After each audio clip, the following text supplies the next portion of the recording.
안녕하세요. 저는 딸아이를 키우고 있는 돌싱녀입니다. 저는 약 8년의 결혼 생활을 정리하고 이혼을 하게 되었는데요. 제가 이혼을 하게 되는 그날 TV에서나 보던 천벌이 있다는 것을 깨달았네요. 모두들 제 이야기가 궁금하실 텐데 지겨운 서로는 이만하기로 하고 바로 시작해 보겠습니다. 재미나게 들어주세요. 저와 남편은 결혼 7년 차를 맞이하고 있던 부부였어요. 저희에겐 눈에도 넣어도 아프지 않은 5살 된 딸아이가 있었습니다. 이제 5살이니 싫고 좋음을 표현하고 제법 대화가 통하긴 하지만 아이는 아이인지라 육아가 고된 건 어쩔 수 없는 일이었죠.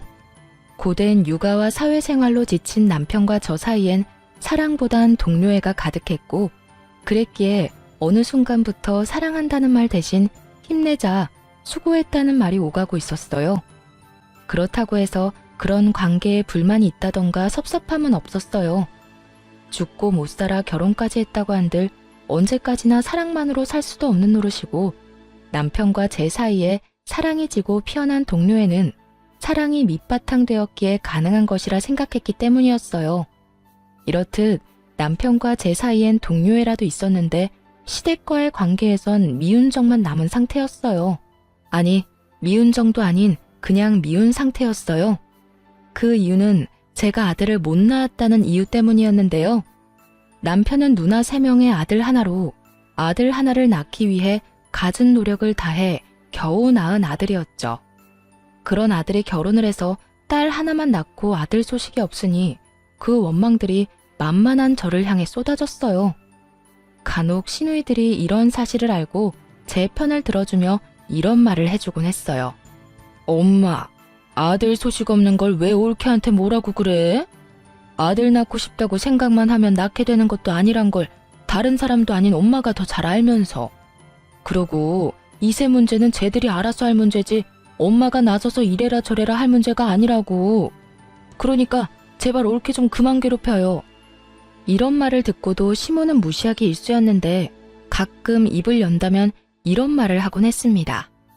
줄과 외에는 조용히 해. 이건 우리 집안 문제니까 넌 네 시댁일이나 신경 쓰라고. 이렇듯 출가 외인이라 줄을 그어버리는 시모를 보며 시누이들은 혀를 내두르며 한숨을 쉬었고 저의 편을 더 들어주려고 했지만 시누이들도 시누이 가정이 있으니 단단한 방패막이 되어주기란 힘든 것이 현실이었어요. 시부는 저에게 아들 하나 못 낳은 며느리라고 제 말에는 대답도 하지 않고 무시했고 시모는 갖은 말로 저에게 상처를 주곤 했습니다. 멀리 떨어져 살았던 터라 자주 오갈 수 있는 건 아니었지만 전화로 하는 시집살이 또한 만만치 않았기에 저는 정신적으로 피폐해졌어요. 시모는 적어도 일주일에 한 번은 꼭 전화가 와 저를 닥달하곤 했는데 그때마다 주제는 손자가 주를 이루었죠. 어디니? 바쁘니? 지금 회사라서요. 무슨 일 있으세요? 예, 네가 지금 회사 다닐 때니? 회사 다닐 시간에 병원이나 다녀보란 말이야. 아니면 점집이라도 가보던가. 이대로 우리 집 대 끊어놓을 생각 아니면 뭐라도 노력이라도 좀 해보란 말이다. 어머님, 제가 병원에 가고 싶다고 한들 아무 소용없는 거 아시잖아요. 그이가 하윤이 하나면 만족한다고 하는데 제가 뭘 더 어쩌겠어요.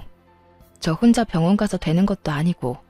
저한테 계속 이러지 말고 하윤이 아빠를 먼저 설득해 보세요. 너도 설득 못하는 걸 내가 어떻게 설득하니? 넌 네 남편 하나 못 구워 삼고 뭐하니? 내가 정말 너만 보면 답답해 죽겠다. 뭐 하나 제대로 하는 게 없어. 어머님도 설득 못한 어머님 아들 저라고 뭐 되겠어요? 어머님 아버님 마음 모르는 건 아닌데 사실 저희는 하윤이 하나로 만족해요. 요즘 같은 세상에 아들, 딸이 뭐가 중요하다고 매번 이러세요. 그러지 말고 이제 포기해 주세요. 정 포기가 안 되면 어머님 아들 먼저 설득하시던가요. 이것 봐. 내가 이럴 줄 알았다니까. 네가 딸 하나 낳고 그걸로 만족한다 생각하고 있는데 아들이 생기겠어? 빌고 또 빌어도 가지기 힘든 게 아들이야. 그러니까 그런 생각은 하지도 말고 뭐든 노력해보란 말이야. 너 아들 못 낳으면 다신 이 집에 발걸음도 못하게 할 테니 그런 줄 알아.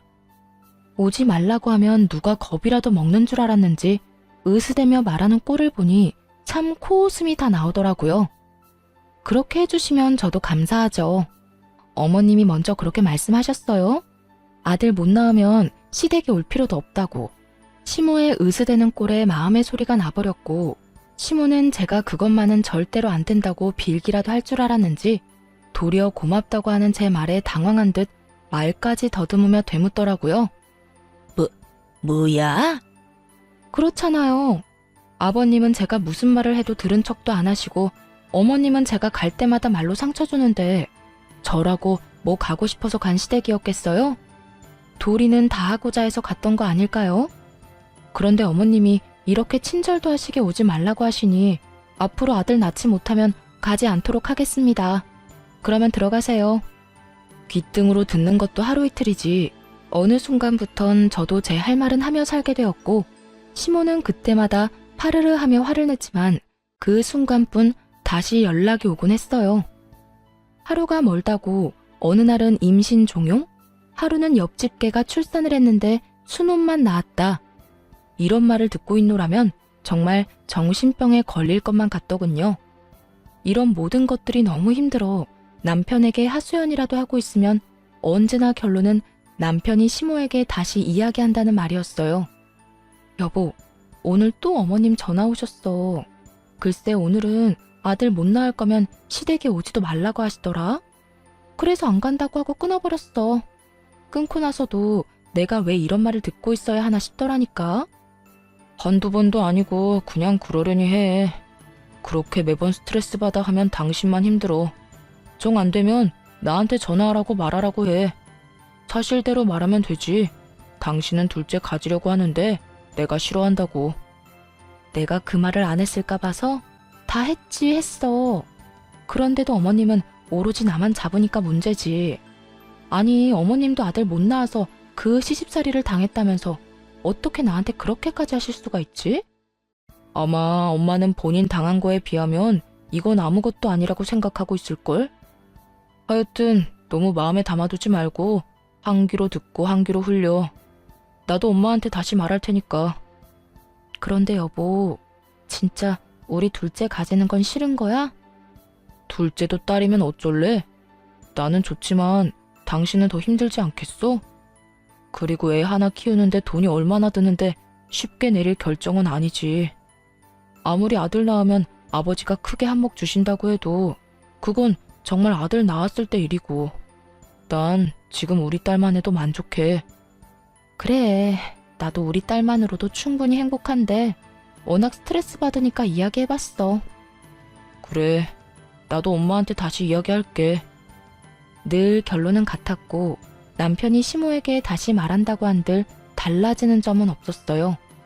하지만 대화를 나누며 싸우는 것도 아니었고 그런 대화 와중에 감정이 상하는 것도 아니었기에 시댁과의 감정은 좋지 않다고 해도 남편과의 관계는 끈끈하다고 믿어 의심치 않고 있었죠. 이런 남편이 어느 순간부터 점점 변해가고 있다는 생각이 들기 시작하더군요. 당시 딸은 어린이집을 다니고 있었는데 아침엔 출근길에 제가 등원을, 오후엔 남편이 퇴근길에 하원을 해주고 있었어요. 그런데 아이를 데리러 갈 시간이 지났는데 남편이 전화도 받지 않고 오지도 않는다는 연락이 심심치 않게 오더라고요. 여보, 어디야? 아직 회사야? 지금 가고 있어. 지금? 이렇게 늦을 것 같으면 선생님한테 연락을 해줘야지. 정 안 되면 나한테라도 연락했으면 내가 일찍 마치고 갔을 거 아냐. 요즘 따라 왜 이래? 혹시 회사에 일찍 나온다고 말하기 곤란한 상황인 거야? 일 처리하다 보면 이런 일 저런 일 다 생기는 거 당신도 알잖아. 나도 시간 내에 어떻게 해서 끝내보려고 정신없이 일하다가 연락 못한 거라고. 나라고 안 하고 싶어서 안 한 게 아니란 말이야. 하여튼 앞으로는 안 될 것 같으면 미리 연락할 테니까 잔소리 좀 그만해. 잔소리하는 게 아니라 그런 상황이면 내가 하윤이 데리러 가면 되니까 미리 말해달라고 하는 거야. 사람 말을 왜 그런 식으로 예민하게 받아들이는 거야? 그렇지 않아도 정신없는데 당신까지 전화로 이러니까 그렇지. 지금 어린이집 앞이니까 끊어. 집에서 이야기하자고. 날이 선 목소리에 짜증 가득한 말투. 남편이 예민한 상태라고 생각하긴 했지만 바쁜 시즌이기도 했고 아이 때문에 다른 사람보다 일찍 퇴근해야 하니 나름대로 예민해질 수밖에 없는 사정이 있겠거니 했어요. 거기에다 저 역시 회사 일로 정신이 없어 그냥 그러려니 하고 남편의 말을 믿고 넘긴 것이었죠. 그렇게 예민해진 남편의 눈치를 살피던 어느 날이었어요. 시모가 아무런 말도 없이 집으로 찾아왔더라고요. 때마침 주말이었던 터라 집에 있을 거라 확신하고 아침 7시부터 불시에 들이닥친 것이었어요. 어머님, 이 시간에 연락도 없이 무슨 일이세요? 아침부터 어디 갈 일은 없을 테니 연락도 없이 왔지. 하윤이는 일어나 있을 테고 우리 아들은 자니? 아, 네. 하윤이 아빠는 어제 늦게 들어와서 아직 자고 있고 하윤이는 아까 일어나서 놀고 있어요. 하윤이 아빠 깨울까요? 됐다. 둬라. 피곤한 사람 깨우긴 왜 깨워? 아이고, 일단 이거부터 받아봐라. 무거워서 팔 떨어지겠어. 시모는 끙끙거리며 저에게 박스를 건넸고 받아서 들었더니 한약이더라고요. 어머님, 이게 무슨 약이에요? 무슨 약이긴 네 약이지. 임신 잘 되는 약이야. 용하다는 데서 지어왔는데 그 약 먹고 아들 낳은 사람이 한두 사람이 아니다더라. 이거 먹기만 하면 아들은 무조건 낳는다고 하니 빼놓지 말고 먹기나 해. 내가 큰맘 먹고 큰돈 주고 사온 거니까. 세상에 그런 약이 도대체 어디 있냐고 말하고 싶은 걸 얼마나 참았나 모릅니다. 하고 싶은 말을 곧이곧대로 다 했다간 괜한 말만 길어질 것이 뻔했기에 그냥 참기로 한 것이었죠. 시모는 한약을 제게 건네고 딸이 있는 거실로 가며 아침을 차리라고 했고 전 일단 밥부터 먹이고 보내자 싶었어요. 그렇게 주방에서 상을 차리는데 거실에서 시모의 말소리가 들린다 싶더니 딸의 우는 소리가 들려오더라고요. 네가 그냥 나올 게 아니라 뭐라도 하나 달고 나왔으면 내가 이 고생은 안 해도 될 텐데. 넌 도대체 엄마 뱃속에서 뭐 했니? 남들 다 달고 나오는 거 하나 안 달고 나오고. 어휴, 꼴 보기 싫으니까 방에 가서 놀아. 시모가 딸을 마땅치 않아 한다는 건 익히 알고 있긴 했지만 직접적으로 딸에게 저딴 말이나 한다거나 저런 행동을 한 적이 없었기에 딸만큼 저 역시 놀랐어요. 이럴 줄 알았다면 한 공간에 두 사람을 두는 일도 없었을 텐데 설마 저딴 말을 아이에게 할 거란 생각도 못했던 것이었죠. 시모는 딸에게 삿대질하며 방으로 들어가라고 고함을 지르고 있었고 딸은 시모의 모습에 놀라 울고 있더군요. 그 순간 정말 피가 거꾸로 솟는 느낌이 들어 딸아이를 안방 남편의 품에 안겨주고 거실에 나와 시모에게 소리를 질러버렸어요. 지금 뭐 하는 짓이세요? 왜 애꿎은 하윤이한테 이러세요? 내가 뭘 어떻게 했다고 그러니? 못할 말한 것도 아니고 없는 말한 것도 아닌데. 그런 말은 애한테 할 말도 아닐 뿐더러 그런 행동은 절대로 하면 안 되는 행동인 거 모르세요? 애가 얼마나 놀라고 상처받을지 그런 생각은 전혀 안 하시냐고요. 어머님한테 하윤이는 손주도 아니에요? 어쩌면 손주한테 그런 식으로 행동할 수 있냐고요. 내 아들 딸이니 손주가 맞긴 하다만 달가운 손주가 아니란 건 너도 잘 알지 않니? 내 입장에서 머리라도 한 대 콱 쥐어받고 싶은 걸 그냥 눈앞에서 사라지라고 해준 거다. 그러니까 네가 지금 나한테 화낼 게 아니라 고맙다고 해야 할 상황이다 이 말이야. 그런 말이나 하실 거면 그냥 돌아가 주세요. 뭐야? 그런 말 같지도 않은 말씀 하실 거면 그냥 돌아가시라고요. 여긴 엄연히 저희 집이고 저희 딸 공간이에요. 저희 공간에서 그런 말 하는 거 저 굉장히 불쾌하고 싫습니다. 그러니 돌아가 주세요. 이미 전 시모와 마주하기도 싫은 상태였고 그랬기에 당장 나가라는 제 말은 꽤 단호했어요. 시모도 그걸 느낀 것인지 하나마나한 아들 집 유세를 펼치며 저의 길을 누르려고 애쓰더군요. 이게 어디 시어미한테 가라 마라 명령질이야? 너희 공간? 웃기고 있네. 여긴 엄연히 내 아들 집, 내 아들이 사는 공간인데 왜 내가 나가야 해? 난 못 나간다. 절대 못 나가. 시모는 어깃장을 놓으며 고함을 지르고 있었고 그런 시모의 고함에 남편이 방에서 나오더라고요. 이미 잠에서 깨 울던 딸을 달래주느라 한껏 지친 모습으로 말이죠. 도대체 이 아침부터 이게 무슨 일이야? 엄마는 이 아침에 여긴 왜 왔어? 당신은 왜 아침부터 그렇게 화를 내는 거고? 당신, 엄마가 우리 딸한테 뱃속에서 남들 다 달고 나오는 거 하나 못 달고 나왔다고 구박하는 것도 모자라 애한테 꼴 보기 싫다고 방에 들어가라고 화까지 내셨어. 그 덕에 우리 하윤이는 지은 죄도 없이 혼나서 울고, 난 다른 건 다 참아도 우리 하윤이한테까지 이러는 건 못 참아. 그러니까 당신이 지금 빨리 어머님 모시고 나가. 당장. 너 지금 이 시어미를 내쫓기라도 하겠다는 게야? 네, 저는 제 자식한테 함부로 대하는 사람을 저희 집에 두고 볼 수만은 없네요. 그게 어머님이라 할지라도 말이에요. 저의 흥분은 결혼 생활 이래 최고조에 달해 있었고, 남편은 그런 제 모습에 한숨을 내쉬더니 노발대발 중인 시모를 잡아 끌고 집을 나가버리더라고요. 남편이 시모를 데리고 나가버린 후 아무래도 남편이 돌아오면 말싸움을 할 것만 같았어요. 그렇지 않아도 많이 놀랐을 딸아이에게 그런 모습까지 보여주고 싶지 않았어요. 그래서 딸아이를 친정에 맡기고 돌아와 남편을 기다렸어요. 이참에 확실하게 마무리 지어야 한다는 생각이 강하게 들더군요. 그렇게 제가 마음을 다잡는 사이 남편이 집으로 돌아왔고 대화를 시작했어요. 여보, 앞으로 한동안 당신 집이랑 멀리하고 지내고 싶어. 다신 이런 상황 우리 딸이 겪게 하고 싶지 않아. 오늘 일은 엄마가 심했단 거 나도 인정해. 그런데 아무리 그렇다고 해도 그건 아니지. 당신이 우리 집 하나뿐인 며느리인데 말이 좋아야 한동안이지. 그 말은 그냥 연을 끊겠다는 말하고 같은 말이잖아. 그건 앞으로 어머님, 아버님 행동에 따라 달라지겠지. 지금처럼 계속 나랑 내 딸 무시하고 구박하면 연이 끊길 테고, 그렇지 않고 있는 그대로의 우리를 받아들여준다면 다시 왕래하고 지내지 않겠어? 나도 무조건 연을 끊겠다는 말이 아니야. 단지 이런 식은 아니라는 거야. 어린애가 뭘 안다고 애한테 그런 말을 하냐 이거야. 심지어 어머님은 그런 행동을 해놓고도 본인이 잘못했다는 인지조차 없으셔. 그런 사람을 내 딸 곁에 계속 방치하겠다고? 난 절대 싫어. 방치하겠단 말이 아니잖아. 피할 게 아니라 부딪히면서 설득하자는 말이야. 이런 일 있었다고 연을 딱 끊어버리면 부모님이 우릴 뭐라고 생각하겠어? 미워하기만 하다가 결국 그렇지 않아도 미워하는 우리 딸을 더 미워하시겠지. 당신은 그런 걸 바라는 거야? 애초에 그게 잘못된 거야. 어떻게 본인들 손주를 그렇게 미워할 수가 있는 거냐고. 아들이 아니라 딸이라서? 그런 이유로 미워하는 티를 애한테 팍팍 내는데 그런 게 잘못됐다는 거 당신은 정말 몰라서 그래?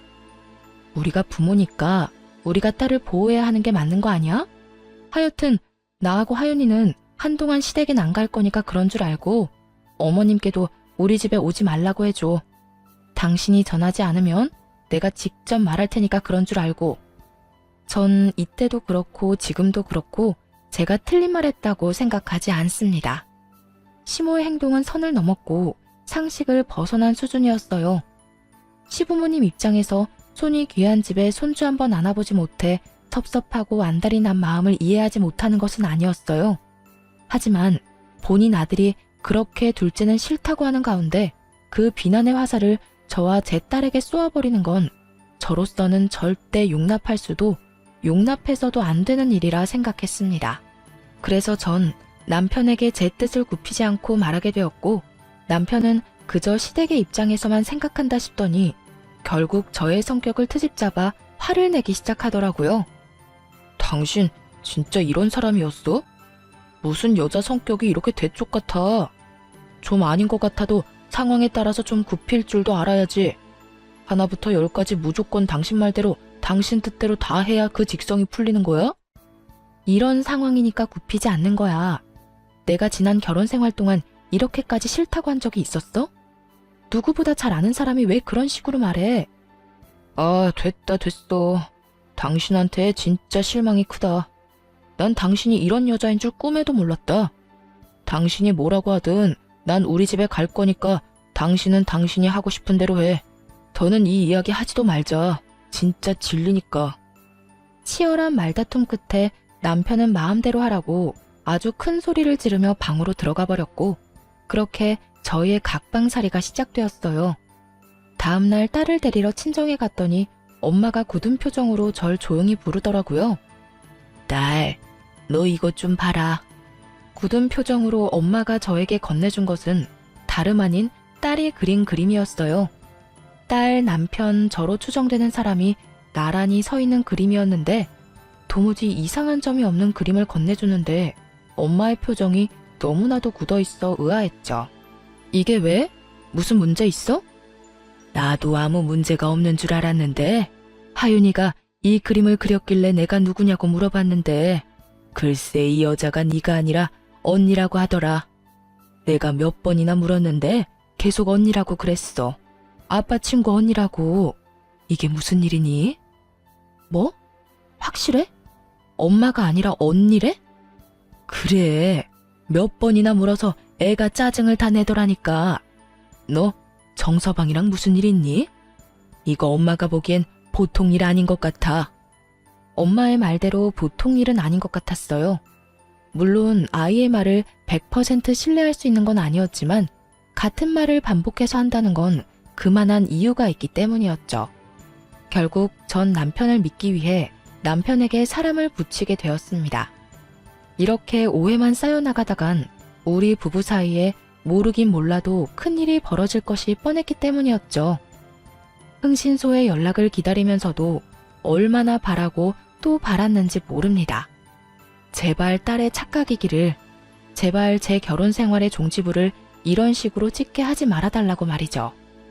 하지만 저의 이런 바람과는 달리 흥신소에서 전해온 소식은 제 결혼 생활의 끝을 알리고 있었고, 제가 모르고 있던 현실은 정말 충격 그 자체였습니다. 안녕하세요, 사모님. 조사해본 결과 남편분은 외도를 저지르고 있는 것이 맞았습니다. 상대는 남편분이 다니고 있는 회사 근처 카페에서 일하는 알바생으로 나이는 25살이더라고요. 접근은 먼저 남편분이 했고요. 상간녀 역시 남편분이 유부남인 거 다 알고 있더라고요. 25살 어린 나이에 남편분을 정말 사랑해서 만나는 것 같지는 않고 아마 남편분이 어느 정도 가진 것이 있다는 사실을 알고 관계를 유지하고 있는 듯 했어요. 상간녀 집안은 더 조사해봐야 알겠지만 그렇게 부유한 집안은 아닌 듯 하고요. 일단 여기까지고요.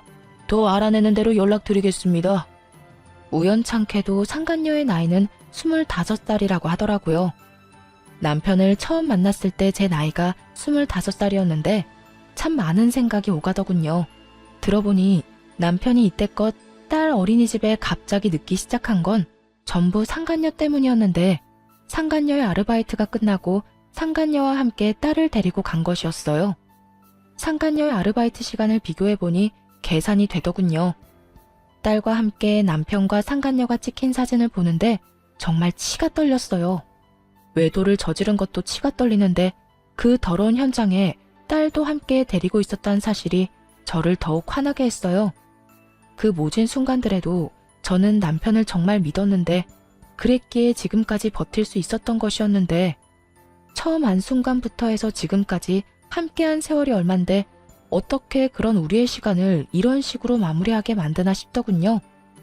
남편에 대한 배신감은 생각보다도 컸고 외도 사진들을 보며 얼마나 울고 또 울었나 몰라요.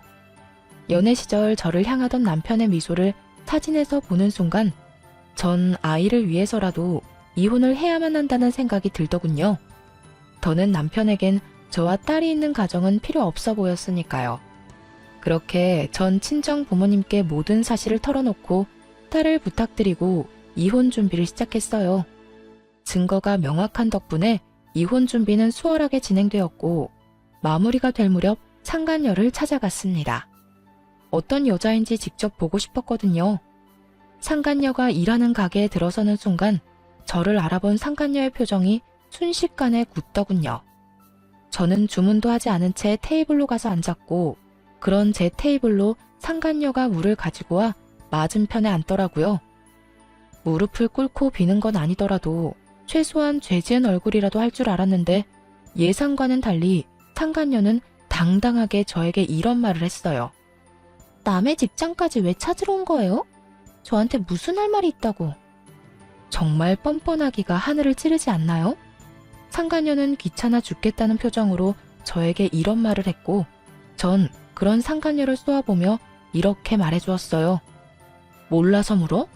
도대체 얼마나 뻔뻔한 인간이길래 유부남이나 만나고 돌아다니나 싶어 그 면상이나 보러 왔는데 생각보다 더 뻔뻔하네. 나 방금 깜짝 놀랐잖아. 너무 당당해서 내가 상간녀라도 된 줄 알았어. 제가 당당하지 못할 이유가 없잖아요. 말이야 바른말이라고 남편 관리 못한 사람이 잘못이지 제가 무슨 잘못이 있겠어요? 전 그저 제가 좋아 죽겠다는 오빠 마음 받아준 거밖에 없다고요. 아, 그러니까 넌 유부남이든 말든 널 좋아 죽겠다고 하니 불륜을 저지른 것 뿐이라는 거네? 사랑은 죄가 아니다. 이런 말을 하고 싶은 거네? 그렇죠. 오빠가 그러는데 어머님이랑 아버님이 손주 기다린다고 하더라고요. 만약 제가 아들 하나 낳아주기만 하면 그 촉같은 여자랑은 당장 이혼한다고 하기도 했고요. 나이도 어리겠다, 자궁도 건강하겠다. 낳다 보면 그깟 아들 하나쯤은 시간 문제 아니겠어요? 그러니까 험한 꼴 당하기 전에 스스로 물러나요.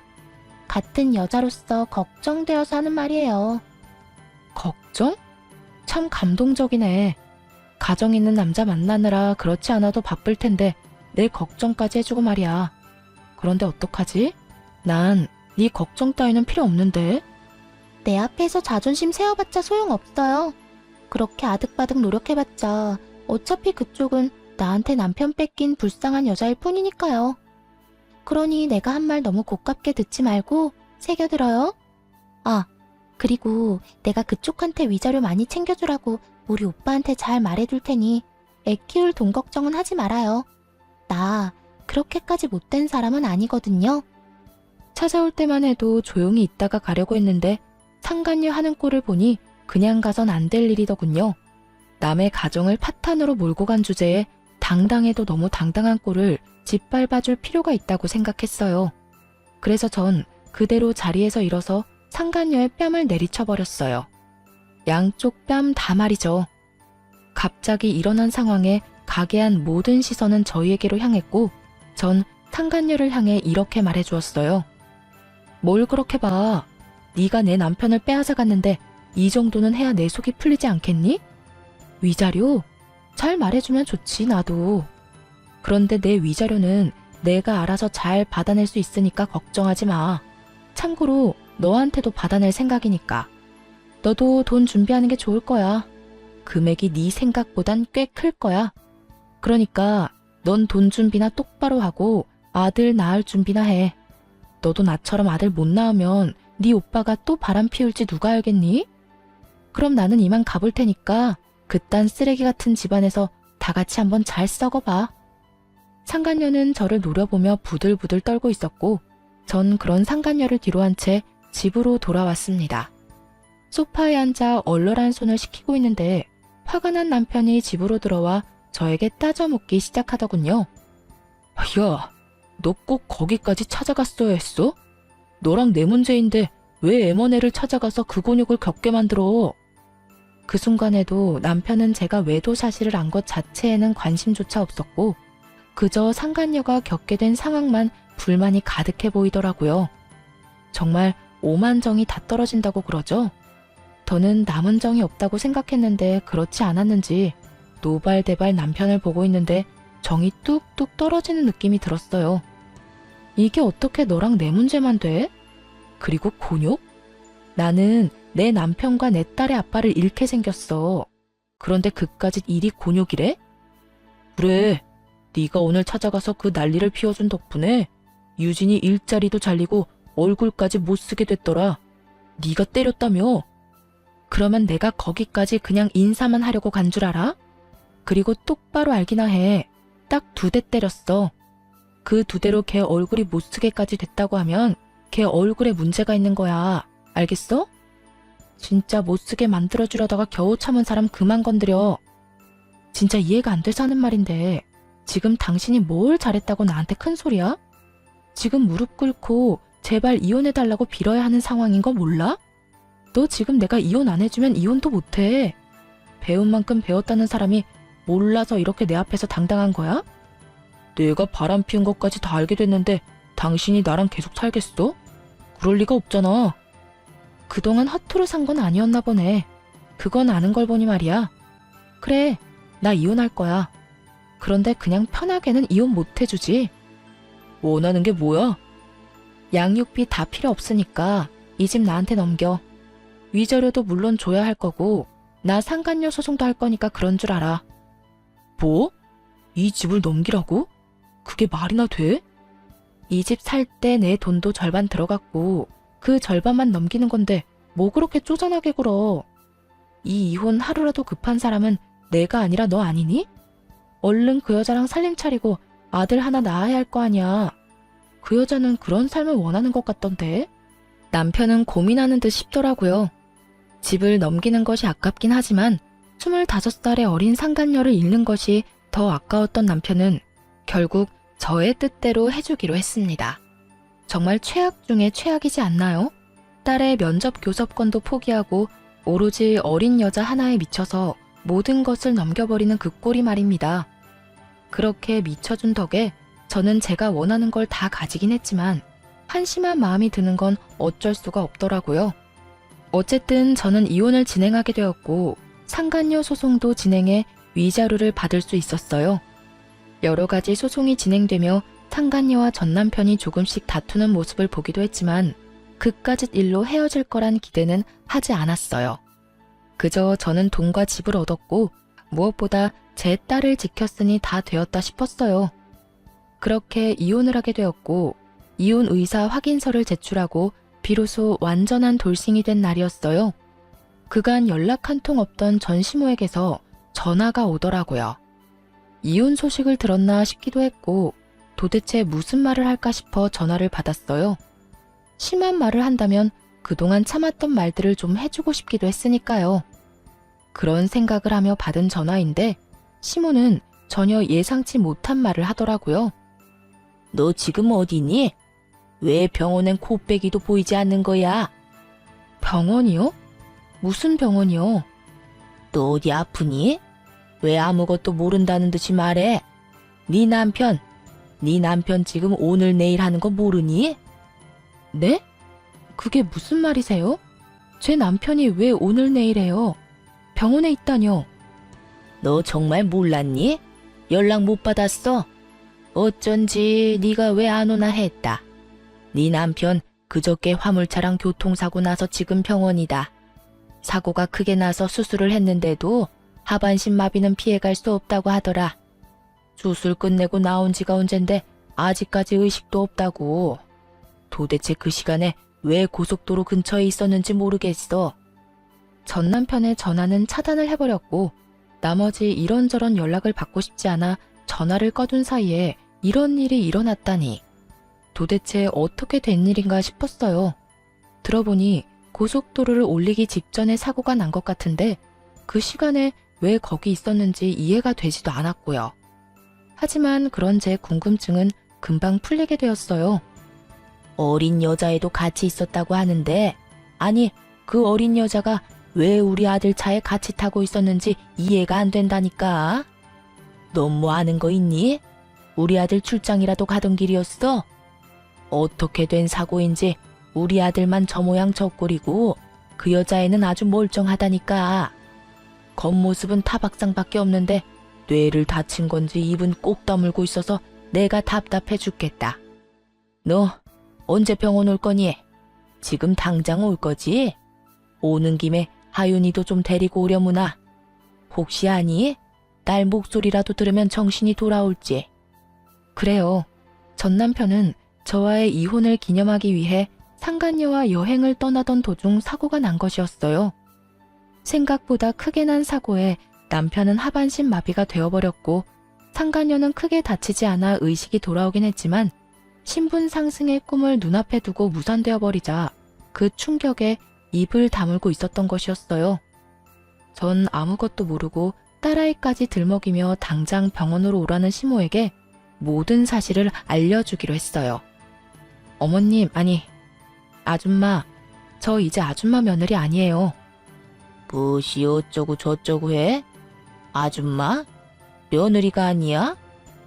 네, 저 오늘부로 이혼 확정나서 서류도 다 정리됐고요. 이제부터 아줌마 며느리는 제가 아니라 거기 입 꼭 다물고 있는 그 어린 여자애가 아줌마 며느리예요. 말이 되는 소리를 해라. 저 젊은 여자애가 왜 내 며느리야?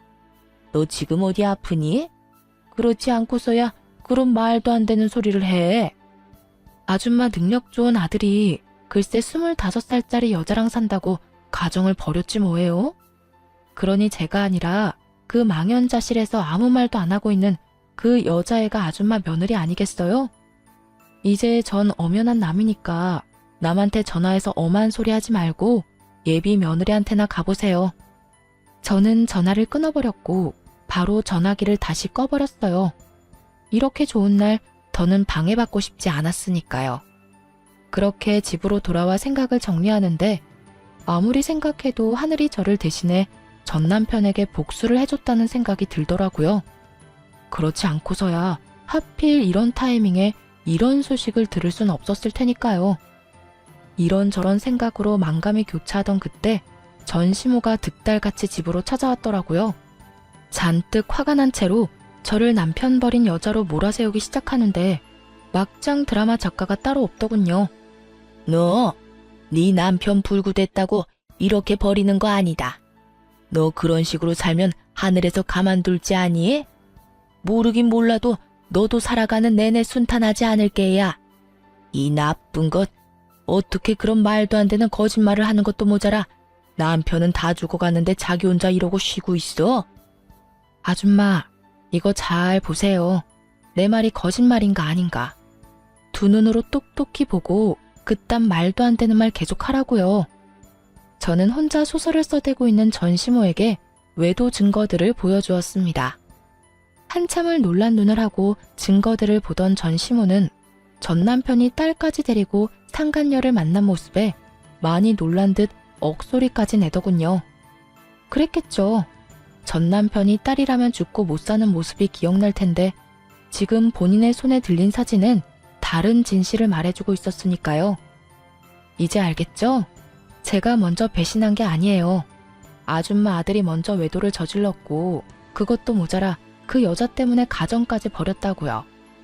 그렇게 예뻐하던 딸 양육권까지 포기하고 가버린 건 다름 아닌 아줌마 아들이라고요. 아무리 그래도 너희가 함께한 세월이 얼만데 병원 정도는 가줄 수 있지 않니? 내가 이 나이에 그 뒷바라지를 어떻게 한단 말이니? 그러지 말고 한동안 병원 좀 가서 네가 우리 아들 병시중 좀 들어다오. 사람을 구하긴 했어도 믿을 수가 없어. 그러니까 네가 좀 가서 도우라니 말이야. 아줌마 아들이 누굴 닮아서 그렇게 뻔뻔하나 싶었더니 다 아줌마 닮아서 그리 뻔뻔했나 봐요. 뭐야? 아니 사람이 뻔뻔해도 정도가 있지. 어떻게 다른 이유도 아니고 남편이 바람 피워서 헤어졌는데 그런 전 남편 병시종을 들라고 할 수가 있어요? 진짜 궁금해서 묻는 말인데 아줌마 얼굴은 철판이라도 까셨어요? 그렇지 않고서야 이렇게까지 뻔뻔할 수는 없을 것 같아서요. 저는 제가 느끼는 감정과 더불어 머릿속에 있는 말들을 그대로 전시모에게 전해주었고 그런 제 말에 화가 머리끝까지 난 전시모는 제 머리채라도 잡을 요량으로 저에게 달려들더군요. 전 그대로 전시모의 손과 몸을 제압해버렸고 그대로 문 밖으로 던져버렸어요. 그리곤 예전 전시모가 사주었던 한약을 바닥에 고꾸라진 전시모에게 다 던져버리곤 이렇게 말했습니다. 워낙 귀한 거라고 하니 한 첩도 안 먹었어요. 이 귀한 거 버리기엔 아깝고 저는 이제 필요도 없으니 젊은 예비 며느리 가져다 주세요. 평생의 소원이었던 손자는 품에 안아봐야 하지 않겠어요? 아들 몸이 그 모양 그 꼴이라 가능할지는 몰라도 그 여자가 아들 하나는 무조건 낳아준다고 했으니 얼른 가서 잘 구슬려 보세요. 네가 감히 나를 이딴 식으로 대해? 이딴 식으로 대해준 것만 해도 고맙다고 생각하세요. 생각 같아선 없던 죄도 만들어서 경찰에 신고하고 싶은 심정이니까. 감히 여기가 어디라고 찾아와서 이 난리예요? 여기가 어디긴? 여기 내 아들 집이지. 그래, 여기 내 아들 집인 거 잊었니? 너희가 아무리 반반 결혼했더라도 여긴 내 아들 명의로 된 내 아들 집이야. 아참, 그 말 한다는 걸 깜빡했네요. 이 집 애초에 아줌마 아들 명의였던 적 없어요. 아줌마가 하도 우겨대니까 그냥 아줌마 아들 명의로 한다고 하고 공동 명의로 해놨었어요. 그리고 이혼할 때 제 명의로 다 옮겨왔고요. 그러니까 이게 무슨 말이냐면 이 집은 아줌마 아들과는 아무 상관도 없는 제 명의, 제 집이란 뜻이에요. 그러니까 이상한 소리 하지 말고 저희 집 복도에서도 사라져 주세요. 여기에서 이러고 있는 것도 꼴 보기 싫으니까요. 저는 그대로 문을 닫아버렸고 한동안 밖은 전 시모의 난동으로 인해 시끄럽더라고요. 하지만 그것도 잠시 신고정신 투철한 주민 여러분 덕분에 전 시모는 쫓겨나듯 아파트를 떠나게 되었어요. 그 후 들려오는 소식엔 저에게 위자료를 주느라 빚을 낸 상간녀는 하는 수 없이 하반신 불구가 된 전 남편과 함께 전 시댁으로 들어갔다고 하더군요. 하지만 전 시모와 전 시부는 큰맘 먹고 들어간 상간녀를 아들 불구로 만든 재수없는 년이라고 하며 쉼없이 상간녀를 괴롭혔고 상간녀의 방패막이 되어야 할 전 남편은 폐인이 되어 그 모든 것을 방치했다고 하더군요. 결국 견딜 수 없었던 상간녀는 야반 도주를 해버렸는지 그들의 부모는 완전 폐인이 되어버린 아들을 안고 오늘 내일하며 살고 있다는 이야기를 들을 수 있었습니다. 이 모든 이야기를 어떻게 알았냐고요? 상간녀가 전 시댁을 떠나던 날 밤 저에게 전화가 왔더라고요. 전 남편의 휴대전화에서 제 번호를 찾았다면서요. 번호를 알면 전화해도 되는 사이라고 생각했니? 어떻게 넌 끝까지 이렇게 뻔뻔하니? 내가 오죽했으면 이렇게 전화까지 했겠어요. 아줌마는 나한테 다 이야기해줄 수 있었잖아요. 오빠 식구들이 저런 인간 같지도 않은 인간이라는 거 말해줄 수도 있었잖아요. 그때 그 한마디만 해줬더라도 내 꼴이 이렇게까지 우스워지진 않았을 거라고요. 내가 뭘 잘못했다고 사람을 쥐잡듯이 잡아요? 내가 뭘 잘못했다고 아들 잡은 년 취급을 하냐고요. 내가 그런 말을 왜 해줘? 네 말대로 남편 관수도 못해서 딴 년한테 남편 뺏긴 여자가 너한테 그런 충고할 자격이나 있었겠어? 그리고 네 인생 네가 꼬아놓고 왜 엄한 사람 탓을 해? 정신 차려 이 한심한 거사. 어린 나이 하나 믿고 남자 홀릴 땐 언제고 이제 와서 뭐가 어쩌고 저쩌고 해? 왜 말을 안 해줬냐고? 아직 험한 꼴 덜 당했지. 인생 더 나락으로 가게 한번 만들어줘봐. 네가 어디 있는지 어디서 뭘 하는데 어떻게 해서든 알아내서 실시간으로 네 시엄마한테 다 알려줘봐. 이 여자가 진짜 미쳤나? 그러기만 해요 어디? 내가 진짜 가만 안 있어. 그러니까 피차 귀찮은 일 만들지 말고 연락 좀 하지 마. 알겠어? 그 후론 정신 나간 상간녀에게 연락이 오는 일은 없었고 그 대신 예전 시부모가 집으로 찾아오더군요. 전 문도 열어주지 않았고 그 후 집을 이사해버렸어요. 집을 옮기는 김에 친정도 이사하게 되었고 큰 집을 사 함께 지내고 있습니다. 어느새 초등학생이 된 딸은 마음이 아프지만 다행스럽게도 아빠를 찾는 일은 거의 없어요. 크면서 아빠를 찾는 일이 생길 수도 있겠지만 제가 많은 사랑을 주며 키운다면 딸도 모든 사실을 잘 이해하고 넘길 수 있을 거라 생각하고 있어요. 처음 전 남편의 외도 사실을 알았을 때 이혼을 다짐하면서도 딸 때문에 고민하지 않았던 건 아니었어요. 이혼녀 딱지는 괜찮지만 이혼녀의 자식이라는 딱지는 딸에게 지게 하고 싶지 않았기 때문이었죠.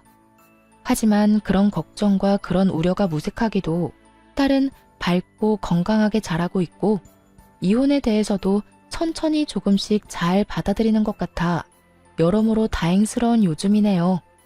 앞으로도 딸에게 더 많은 사랑을 주고 더 많은 시간을 함께 보낸다면 조금이라도 아빠에 대한 부재를 메워줄 수 있지 않을까 합니다.